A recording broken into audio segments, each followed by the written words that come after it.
చంపింది ఏం అవసరం చంపిందా అంటే నచ్చకపోతే డైవర్స్ తీసుకునేది ఉండే అసలు తీసుకొని మంచిగా ఇంకొని వేసుకొని ఉందామని చూసింది. మరి 20 ఏళ్ళకి 25 ఏళ్ళకి ఆడవాళ్ళు పెళ్లి చేసుకోకపోతే బట్టన్ ఎత్తి రాకపోతే ఏమొస్తుంది? బట్టన్ ఎత్తి వస్తుంది. 25 ఏళ్ళు వానికేమో కారు ఉండాలి, ఇల్లు ఉండాలి, బైక్ ఉండాలి, అవన్నీ సంపాదించే వరకు 40 ఏళ్ళు వచ్చి మరి బట్ట వచ్చి పొట్టు వచ్చి ఇప్పుడు నీకు నచ్చకపోతే డైవర్స్ తీసుకునేది ఉండే అసలు నువ్వు పెళ్లి దాకా కూడా పోలేదు. మీ అమ్మ లేరా, మీ అయ్య లేదా, వాళ్ళకి లేరా? చంపడం ఎందుకు? చంపాల్సిన అవసరం ఏమొచ్చిందంట మాకు అంతగానో? దేనికి చంపింది ఏం అవసరం చంపిందా అంటే ఇటు బట్ట ఉంది, పొట్టుంది, ఇంటికాడ పైసలు ఒకటి ఉంది, ఇంటికాడ తీసుకొని మంచిగా ఇంకొని వేసుకొని ఉందామని చూసింది. ప్రీ వెడ్డింగ్ షూట్ లో కూడా ఎక్కడికో డౌట్ రాకుండా లవ్ చేస్తున్నట్టే యాక్ట్ చేసిందా? నెంబర్ 1 యాక్టర్ కాబట్టి మంచిగా ప్లాన్ వేసి పక్కటి బందిగా చంపేసి పెట్టింది. డౌట్ రావద్దు, డౌట్ వస్తే మళ్ళీ ఇబ్బంది కాదు.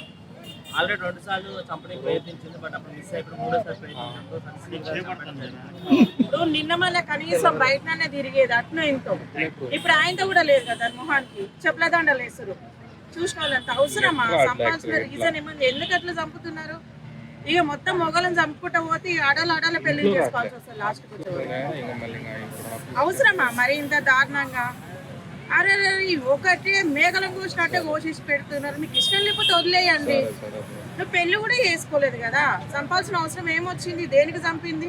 బట్టలు ఎత్తుంటే చంపేస్తారా? పెళ్లి అయినాక వస్తుంది అప్పుడు కూడా చంపేస్తారా? మొగడు అన్నప్పుడు గిత బట్ట గిత బొట్టు ఉంటుంది, బట్ట ఉంటుంది, పొట్టు ఉంటుంది, బ్రహ్మానందం కలపలేదా? అయినా చెప్పిండు కదా. నువ్వు ఎందుకు పీడ్చుకుంటున్నావు ఒక బిల్లు? బట్టున్నోడు ఒకటే భయపడుతున్నా, బట్టలేనోడు కూడా భయపడుతుంది. బట్టలేనోడు కూడా భయపడుతూనే ఉండు కదా, బట్టున్నోడు ఒకటే భయపడుతున్నా. బట్టలు లేని వాళ్ళు ఎంతమంది చంపలేదు చెప్పు? అందుకే నెక్స్ట్ నువ్వు జాగ్రత్త ఉన్నారు కదా. బట్టలే రీజన్ కాదు, వాళ్ళకి అవసరం ఉన్న రోజులు ఉంటున్నారు, అవసరం తీరగానే చంపేస్తున్నారు. అందుకే చెప్పినా కదా, అబ్బాయిల ఫ్యూచర్ అయిపోయింది, ఏం లేదు అసలు. వాళ్ళ ఫ్యూచరే లేదు, అనవసరంగా అనుకుంటున్నావు.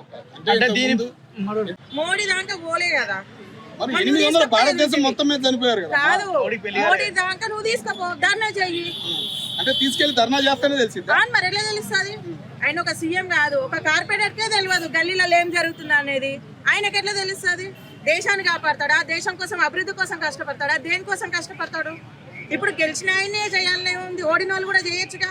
అంటే పెద్ద పెద్ద టూరిస్టులు వచ్చే ప్లేసుల్లోకి తీసుకెళ్లి చంపుతున్నారు కదా, బయట దేశం వాళ్ళు భయపడిపోతారు కదా. కాదన్నా, చర్యలు తీసుకోపోతే ఎట్లా? ఇప్పుడు చర్యలు తీసుకుంటాడు.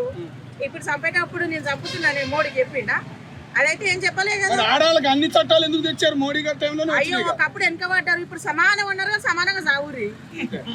సమానం అన్నారు కదా, ఆడవాళ్ళు మగవాళ్ళు సమానం ఉన్నారు, సావురి. మరి గట్ని సమానం దేంట్లో ఉండాలో దాంట్లోనే ఉండాలి. ఆడవాళ్ళు మగవాళ్ళు సమానం హక్కులు అన్నారు, సాంచులలో పెట్టుకొని గట్టినే నడుపుతారు, కుక్కర్లో పెడుతురు, మిక్సీలలో పెడుతురు, అన్నిట్లలో పెడుతురు. 2 సంవత్సరాల నుంచి ఇవే హత్యలు. 2 కాదు 5 సంవత్సరాల నుంచి. 2008 2009 వరకే అమ్మాయిలా ఉన్నారు, పెళ్ళిళ్ళ ఉన్నాయి. ఈ జనరేషన్లో చేసుకునే ఏమన్నా సక్క కొసెళ్ళినాయా? పిల్లలుగా అన్నారా? నిన్నగాక మన్నతోటి మిన్న కాడ వండుకోనని కొడుకుని చంపింది. అవసరమా? ఇష్టం లేకపోతే వదిలేరు. మీ కాళ్ళు కూడా పట్టుకుంటే నెయ్యిలో పట్టుకుంటారు, వాడిని పట్టుకు ఆడ పట్టుతారు. ఏమనంటే ఆడవాళ్ళని చంపుతలేరా అంట, ఏమో చంపుకోవటానికి గుర్తున్నట్టుంది. ఇంకా ముందయి చంపుకోవాల్సిన అవసరం లేదు. చంపుకోవడం వల్ల ఏమొస్తుంది చెప్పు? ఇన్ని చట్టాలు ఉన్నాయి కదా, విడాకులు తీసుకోరి, ఓడొద్దంటున్నారు. అంటే మళ్ళీ పాతకాలం రోజులు రావాలంటారా మేడం? పెద్ద మనిషిగా కొద్ది రోజులకే పెళ్లి చేయడం అదే బెస్ట్ అంటారా? రాదు, పాతకాలం రావాలనేది అది జరగని పని. మళ్ళీ మన చిన్నపిల్లలు కావాలంటే అవుతామా? అది కూడా అంతే కాదు. అది మీరు చావాల్సిందే, మీ ఫ్యూచర్ అదే, చావాల్సిందే, సస్తనే ఉంటారు గిట్టనే. టెక్నాలజీ డెవలప్మెంట్ పెరిగిందా? అందుకే టెక్నాలజీకి ఆలోచిస్తలేరా? అది మంచిగా వాడికి తీసుకుపోయింది, కింద నూకింది, పోతే మంచిగా చంపింది, డ్రమ్ములు వేసింది, పైన సిమెంట్ వేసింది, తెలియనట్టు. మరి టెక్నాలజీ పెరిగినట్టు చంపడం కూడా వెరైటీగానే పెరుగుతుంది. సచ్చటలు కూడా అట్నే చేస్తుంది. ఆలుతగా అయితే ఏం చేస్తలేరు కదా, చంపాల్సిన అవసరం